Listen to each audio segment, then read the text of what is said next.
उसके साथ खेल रहा होगा, आ जाएगा अभी। ये कोई टाइम है खेलने का? 10 बजने वाले हैं, इतनी रात में कौन खेलता है? कमला कुछ कहती उससे पहले ही रौनक वहां आ जाता है। मम्मी जल्दी से खाना लगा दो, बहुत भूख लग रही है। तुम्हें तब तक खाना नहीं मिलेगा जब तक तुम बता नहीं देते कि इतनी रात गए कहां से आ रहे हो।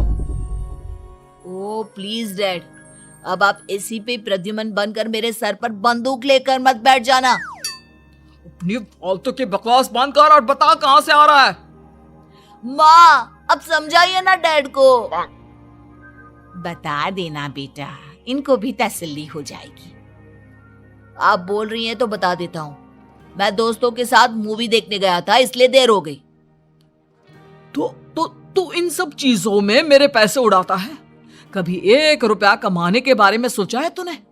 जब देखो हवा की तरह पैसे उड़ाता रहता है। माँ अब आप इन्हें चुप करा दीजिए, वरना ना मुझे गुस्सा आ जाएगा। अच्छा क्या कर लेगा? बता ना क्या कर लेगा तू? वैसे बात तो ठीक ही है, मैं कर ही क्या सकता हूँ। पैसे तो फिर भी मैं आपसे ही मांगूंगा ना। चलिए अब ये सब बात छोड़िए और मम्मी मेरे लिए खाना लगा दीजिए।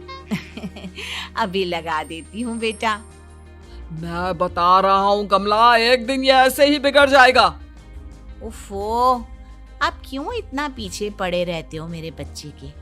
बात की बात में देखेंगे, अभी आप शांति से उसे खाना खाने देंगे। अगले दिन, डैडी मुझे 10,000 रुपए चाहिए। हाँ? अब इतने पैसे क्यों चाहिए तुझे? डैड अब बिना सवाल किए कभी पैसे नहीं दे सकते क्या? जब तक तू बताएगा नहीं तुझे पैसे भी नहीं मिलेंगे। अरे अब आप अपने बेटे को पैसे भी नहीं दे सकते? नालायक, तेरी उम्र के लोग नौकरी करते हैं और एक तू है जो नौकरी करने का नाम ही नहीं लेता कभी। आप लोगों के होते हुए भला मैं नौकरी क्यों करूं? अरे हम कब तक पैसे देंगे तुझे? तुझे भी तो अपने पैरों पर खड़ा होना होगा ना। कौन सा उधार के पैरों पर खड़ा हूं? अपने ही तो पैरों पर खड़ा हूं मैं। इसी तरह रौनक दिन प्रतिदिन लापरवाह होता जाता है। उसकी लापरवाही को देखते हुए अरविंद और कमला अपने बेटे की शादी कराने का फैसला लेते हैं और 1 महीने के अंदर अंदर ही रौनक की शादी मेघा नाम की लड़की से करा देते हैं। शादी के कुछ दिन बाद, रौनक मुझे एक अच्छी सी साड़ी चाहिए, आप ला दोगे ना? हाँ क्यों नहीं, कितने तक की आती है साड़ी? यही करीब 5,000 तक की। तुम चिंता मत करो, मैं आज ही डैडी से पैसे मांगकर तुम्हारे लिए साड़ी ले आऊंगा। आप कब तक ऐसे ही अपने पापा से पैसे मांगते रहेंगी? कोई अच्छी सी नौकरी क्यों नहीं कर लेते आप? अरे डैड के होते हुए मुझे नौकरी करने की जरूरत ही क्या है? पर आप ऐसे कब तक उनसे पैसे मांगते रहेंगे? कुछ आपको अपने दम पर भी तो करना होगा ना। अब तुम भी बाकी लोगों की तरह मुझे ज्ञान देना शुरू मत कर देना। साड़ी चाहिए ना तुम्हें, मिल जाएगी बस। इतना कहकर रौनक अपने पिता से पैसे मांगने चला जाता है। डैडी मुझे 5,000 रुपया चाहिए। अब 5,000 क्यों चाहिए तुझे? वो मेघा को साड़ी चाहिए थी। अरविंद आगे बिना कुछ कहे चुपचाप उसे पैसे निकाल कर दे देता है। कुछ दिन बाद, तुम्हें नहीं लगता कमला, रौनक हम पर पहले से भी ज्यादा डिपेंड हो गया है? मुझे तो अब उसके भविष्य की चिंता होने लगी है। कल को हमें कुछ हो गया तो वो क्या करेगा? काश तुमने पहले ये सोच लिया होता तो आज हमारा बेटा इतना लापरवाह नहीं होता। तब मुझे कहाँ पता था कि मेरा लाड़ प्यार उसे इतना बिगाड़ देगा कि वो इस हद तक लापरवाह बन जाएगा। कोई बात नहीं, अभी भी देर नहीं हुई। मुझे पता है उसे कैसे सुधारा जा सकता है। कैसे? अरविंद कुछ कहता उससे पहले रौनक वहां आ जाता है और पैसों के लिए हाथ फैलाने लगता है। डैड, मैं और मेघा बाहर घूमने जाना चाहते हैं। अरे वाह, ये आज सूरज कहाँ से निकला है? Dad please. अच्छा चलो अब मुद्दे की बात करो। मुझे अब 25,000 चाहिए। अब तुम्हें 1 रुपया भी नहीं मिलने वाला।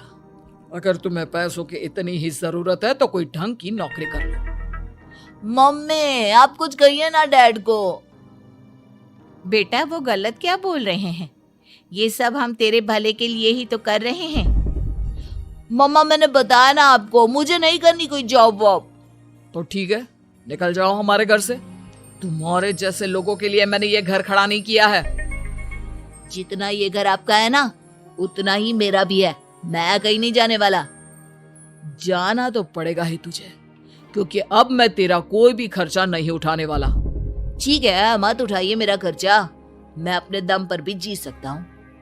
तो बेशर्मों की तरह अब तक यहाँ क्यों खड़ा है? अपना सामान ले और निकल जाए यहाँ से। रौनक पैर पटकते हुए वहां से चला जाता है। घर से निकालना जरूरी है क्या उसे? बिना पैसों के कौन रखेगा उसे किराए पर? अगर उसका भविष्य सुधारना है तो हमें अपने दिल पर पत्थर रखकर ये कदम उठाना ही होगा।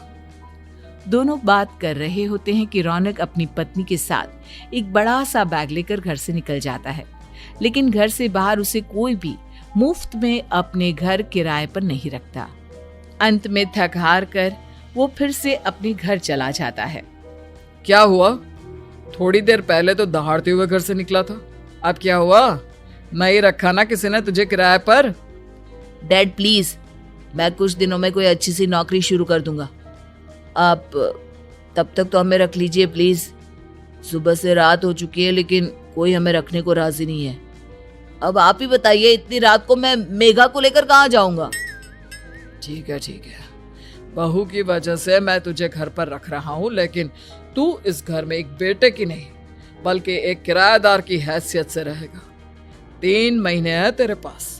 इन 3 महीनों के अंदर अंदर मुझे तेरी पहली तनख्वाह हाथ में चाहिए, समझ गया? पक्का डैड, इन 3 महीनों के अंदर अंदर तो कोई बढ़िया सी नौकरी ढूंढ ही लूंगा मैं। ऐसे ही धीरे धीरे समय बीतने लगता है और अरविंद के दिए 3 महीनों में से 2 महीने बीत चुके होते हैं। पापा जी ने हमें 3 महीने दिए थे, जिसमें से 2 महीने तो बीत चुके हैं। अब ये आखिरी महीना बचा है। अरे तुम चिंता मत करो, आज मेरा ना 2 जगह इंटरव्यू है, दोनों में से कहीं ना कहीं तो जॉब लग ही जाएगी। अच्छा, all the best. Raunak interview के लिए निकल जाता है, जिसके बाद शाम में रौनक घर आता है। कैसा गया इंटरव्यू?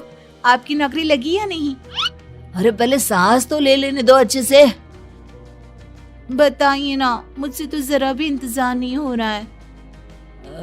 वो दरअसल बात यह है कि मेरी नौकरी तो लग चुकी है लेकिन पैसे बहुत कम है। कितने पैसे हैं? 15,000। इतने में अरविंद और कमला मिठाई का डिब्बा लेकर आ जाते हैं। बधाई हो बेटा। हम जानते थे तेरी जॉब जरूर लगेगी, लेकिन मेरी सैलरी बहुत कम है मम्मा। कम है तो क्या हुआ, धीरे धीरे बढ़ जाएगी। हाँ बेटा, हम तो बस चाहते थे कि तू अपने पैरों पर खड़ा हो जाए। मतलब अब आप मुझे घर से नहीं निकालेंगे? नहीं, ये सब हमने तुझे जिम्मेदार इंसान बनाने के लिए किया था। Thank you mummy papa. अगर आप दोनों ऐसा नहीं करते तो मुझे कभी अपनी जिम्मेदारियों का एहसास तक नहीं होता। आज आपने मुझे सिखा दिया कि इंसान का अपने पैरों पर खड़ा होना भी जरूरी होता है। इतना कहकर रौनक झट से अपने माता पिता के गले लग जाता है और अपनी कमाई की पहली तनख्वाह वो अपने माता पिता के हाथ में सौंपता है। इस तरह रौनक एक गैर जिम्मेदार व्यक्ति से एक जिम्मेदार व्यक्ति बन जाता है।